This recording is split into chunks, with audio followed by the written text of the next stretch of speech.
name's Jess and I'm one of the curates here at Woven. Today we are reading Matthew chapter 22. So that's Matthew chapter 22. Jesus spoke to them again in parables, saying, "The kingdom of heaven is like a king who prepared a wedding banquet for his son. He sent his servants to those who had been invited to the banquet to tell them to come, but they refused to come. Then he sent some more servants and said, 'Tell those who have been invited that I have prepared my dinner. My oxen and fattened cattle have been butchered, and everything is ready. Come to the wedding banquet.' But they paid no attention and went off, one to his field, another to his business. The rest seized his servants, mistreated them, and killed them. The king was enraged. He sent his army and destroyed those murderers and burned their city. Then he said to his servants, 'The wedding banquet is ready, but those I invited did not deserve to come. So go to the street corners and invite to the banquet anyone you find.'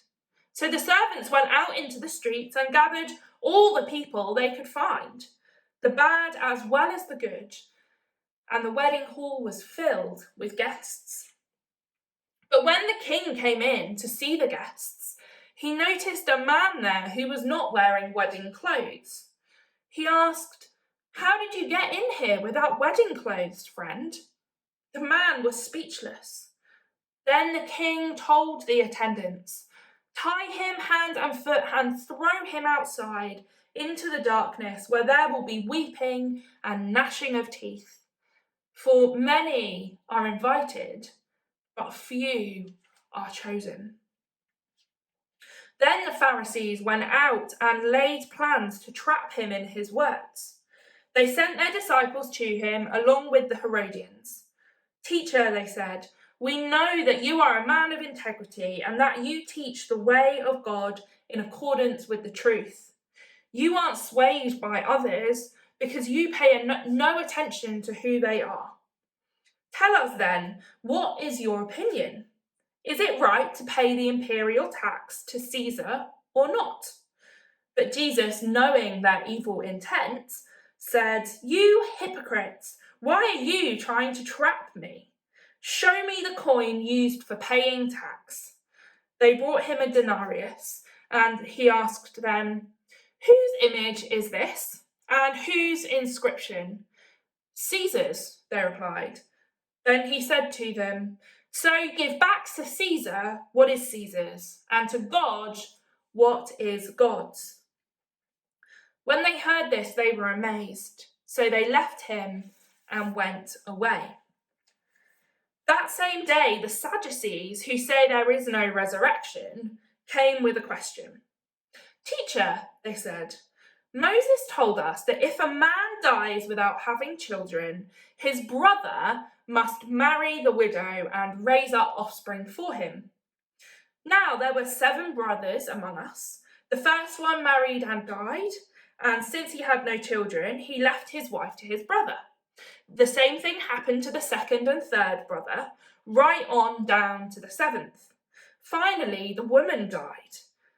Now then, at the resurrection, whose wife will she be of the 7, since all of them were married to her?' Jesus replied, 'You are in error because you do not know the scriptures or the power of God. At the resurrection, people will neither marry nor be given in marriage. They will be like the angels in heaven. But about the resurrection of the dead, have you not read what God said to you? I am the God of Abraham, the God of Isaac, and the God of Jacob. He is not the God of the dead, but of the living.' When the crowds heard this, they were astonished at his teaching. Hearing that Jesus had silenced the Sadducees, the Pharisees got together. One of them, an expert in the law, tested him with questions.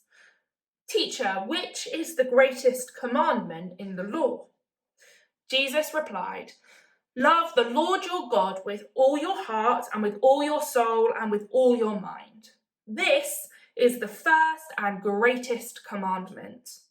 And the second is like it. Love your neighbour as yourself. All the law and prophets hang on these two commandments." While the Pharisees were gathered together, Jesus asked them, "What do you think about the Messiah? Whose son is he?" "The son of David," they replied. He said to them, "How is it then that David, speaking by the Spirit, calls him Lord? For he says, 'The Lord said to my Lord, sit at my right hand until I put your enemies under your feet.' If then David calls him Lord, how can he be his son?" No one could say a word in reply, and from that day on, no one dared to ask him any more questions.